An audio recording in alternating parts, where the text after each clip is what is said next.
개념센 수상 144페이지의 16번 문제 보겠습니다.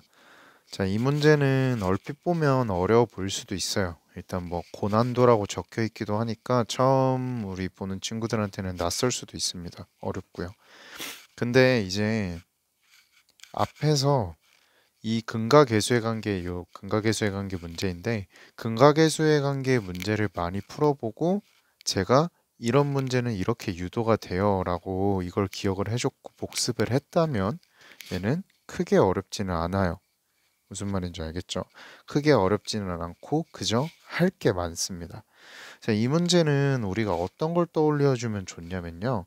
제가 저번에 한번 수업 시간에 이런 문제 같이 푼 적 있죠. 자, 이걸 계산하는 거예요. 이거를 계산할 때 저는 어떻게 썼냐면요. 이 두 분수를 통분을 해줬어요. 왜 통분을 해주는지 혹시 기억나나요? 얘네가 통분을 하게 되면 전부 다 분자 분모가 뭘로 표현이 된다 그랬죠? 알파 플러스 베타 혹은 알파, 알파 베타로 전부 다 표현이 된다 그랬죠. 그러면 우리가 근과 계수의 관계에서 구할 수 있는 거는 알파 베타와 알파 플러스 베타이기 때문에 우리가 원하는 값들을 찾아줄 수 있다 이렇게 말을 했었단 말이에요. 근데 지금 보면 이 문제도 그 꼴이랑 완전히 똑같죠. 그러니까 얘도 바로 뭘 해주는 거예요? 네, 통분을 해주는 거예요. 통분을 해주는 건데 이제 어떻게 해주는 거죠?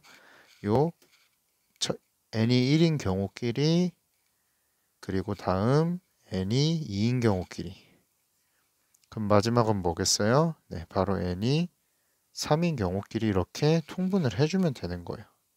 무슨 말인지 알겠죠? 그래가지고 알파 플러스 베타와 알파 베타로 이 값들이 표현이 되면 그걸 모두 더한 값이 P분의 Q가 되는 거죠. 아마 이 제가 지금 요 아직 문제풀이 시작하기 전에 이 밑에 적어둔 이거 분명히 앞에 유형 문제 유제 보시면 기억날 겁니다.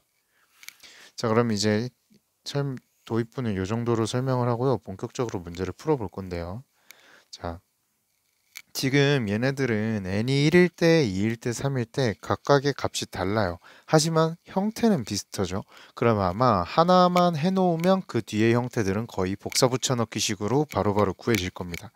그래서 첫 번째 우리는 뭐 할 거냐면요. n이 1일 때부터 확인을 해볼게요. 자, n이 1일 때면 주어진 2차 방정식은 이제 어떻게 되냐? x제곱에 마이너스 10x 더하기 1 빼기 3이니까 마이너스 2네요. 이렇게 되겠죠. 그러면 이 2차 방정식의 두 근은 알파 1과 베타 1일 거란 말이에요. 그럼 근과 계수의 관계를 통해서 우리는 알파 1 플러스 베타 1은 10이라고 찾을 수 있고요. 알파 1, 베타 1은 마이너스 2라고 찾아줄 수 있는 거예요. 괜찮죠? 자, 그러면 이제 우리가 알파 1과 베타 1에 대한 정보를 알았기 때문에 먼저 뭘 구해볼 수 있는 거예요? 알파 1 플러스 1분의 더하기 알파 플러스 1 죄송합니다. 베타 1 플러스 1분의 1 이 녀석을 구해볼 수 있다 이런 말이에요. 그럼 얘를 구하면 우리 어떻게 될까요? 먼저 분모를 알파 플러스 1과 베타 1 플러스 1로 이렇게 통분을 해줄 수 있고요. 분자에는 베타 1 플러스 1 더하기 알파 1 더하기 1 이렇게요. 그럼 이제 분모를 분배 법칙을 통해서 전개를 해주면요. 알파 1 베타 1 더하기 알파 1 더하기 베타 1 더하기 1 분의 얼마예요? 알파 1 더하기 베타 1 더하기 2 이렇게요.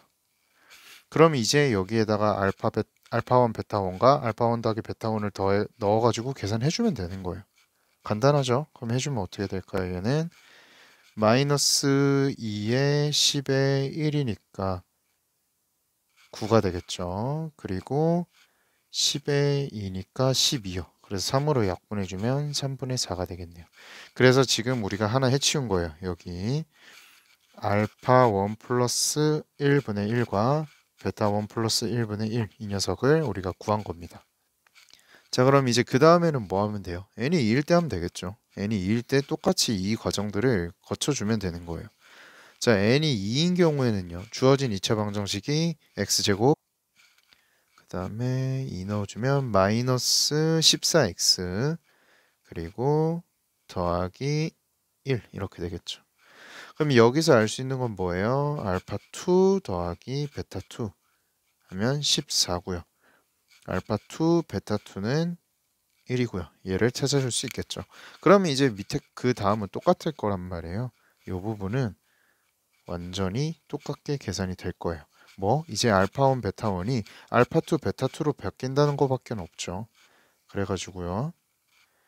여기서 요것도 2로 바뀌고 2로 바뀌고 2, 2, 2 이렇게요. 뭐 하는 건지 알겠죠? 이렇게 다 2로 바뀌기만 하면 되는 거예요. 그럼 어떻게 될까요? 자, 알파 2 곱하기 베타 2는 1이고 얘는 14고요. 1이고요. 얘는 14. 그럼 분자는 16이 될 거고요. 분모도 16이 되겠네요. 그래서 얘는 16분의 16, 1이 될 거예요. 괜찮죠? 잘 쫓아오고 있죠? 제가 지금 그냥 너무 틀이 똑같기 때문에 복사해가지고 저 원을 2로만 바꿔준 거예요. 자, 그 다음에 세 번째도 똑같을 겁니다. 이제 n이 3인 경우로 해보면 되겠죠. 자, n이 3인 경우에는 어떻게 되냐면요. n자리에 3을 넣어주면 x제곱 마이너스 18x 플러스 6이 되겠네요. 8x 플러스 6은 0 이렇게요. 계산 잘못된 거 없죠? 네. 자, 그러면 여기서 우리가 이제는 알 수 있는 게 뭐예요? 알파 3, 베타 3 더한 값은 18이다. 그리고 알파 3, 베타 3 곱한 값은 얼마다? 6이다. 이걸 알 수 있는 거예요. 그럼 그 다음은 또 똑같겠죠? 이번에는 이 녀석이요. 여기가 전부 다 3, 3, 3, 3, 3, 3, 여기도 3, 3, 3, 3, 3 이렇게 다 3으로 바뀌어주면 되는 거예요. 무슨 말인지 알겠죠? 자, 그러면 얘 계산해 봅시다. 요게 18, 요건 6, 이건 1이고요. 요건 18이요. 그럼 분자 같은 경우는 20이 되고요. 분모는 25가 되니까 5분의 4가 되겠네요. 자, 다 구했습니다. 그러면 지금 우리 알파 1 더하기 1분의 1 더하기 베타 1 더하기 1분의 1일 때는 3분의 4. 그 다음에 n이 2일 때 구한 값은 1, n이 3일 때 구한 값은 5분의 4. 이 세 값을 모두 더해주면 우리가 찾는 p분의 q가 나오겠죠. 그래서 따라서 p분의 q는요. 5분의 4 더하기 1 더하기 3분의 4입니다. 15로 통분을 해서 계산을 해주면 12 더하기 그 다음에 15 더하기 20 이렇게 되겠네요. 그럼 얘는 15분의 47이고요. 그럼 마지막으로 우리가 찾는 P 더하기 Q라는 값은요. 62가 되겠네요. 자, 얼핏 보면 어려운 문제라고 제가 말을 했어요. 하지만 제가 처음에 문제 설명했을 때 써줬던 식 있죠. 그거 분명히 우리가 앞에서 유제나 이런 거 조금 지금 여기보다는 쉬운 문제 풀 때 풀어봤을 거예요. 기억날 겁니다. 앞에 교재 해보면요. 그러니까 그거를 잘 기억을 하고 있다면 정말 어렵지 않았을 거예요.